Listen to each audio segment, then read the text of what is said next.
एक छोटे से गांव में एक पुरानी और बड़ी इमारत स्थित थी। लोग इस इमारत को भूत बंगला कहते थे। कहते हैं कि इस इमारत में रात को अनेक प्रकार की आवाजें सुनाई देती हैं और लोग डरते हैं, और लोग डर के मारे उसके पास नहीं जाते थे।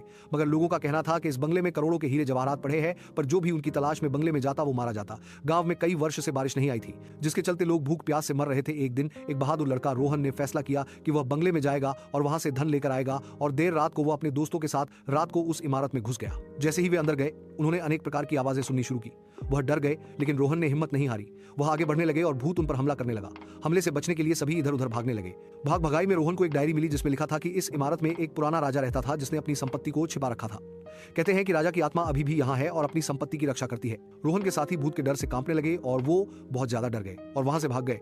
लेकिन तभी उन्होंने देखा कि राजा की आत्मा उनके सामने खड़ी है। रोहन ने हिम्मत से काम लिया और राजा की आत्मा से बात करने की कोशिश की। रोहन को देख राजा को उसके बेटे राहुल की याद आ गई, जिसको उसके अपने ही सेनापति ने मार दिया था। फिर राजा ने रोहन को बताया कि किस तरह उसके खानदान को पैसों के लिए मार दिया गया और तभी से उसकी आत्मा अपनी धन संपत्ति की रक्षा कर रही है। रोहन ने राजा को गांव के लोगों की हालत के बारे में बताया कि कैसे छोटे छोटे बच्चे भूख से मरे जा रहे हैं, और उसने वादा किया कि वो उनकी धन संपत्ति को गरीब लोगों में बांट देगा। और राजा ने उसकी बात मान ली और उसने रोहन को आशीर्वाद दिया। उस दिन के बाद भूत बंगला में आवाजें बंद हो गईं और गांव के लोग उस इमारत को एक पवित्र स्थान के रूप में देखने लगे। रोहन ने अपने दोस्तों के साथ मिलकर गांव के लोगों में संपत्ति बांटी और सभी खुशहाल हो गए।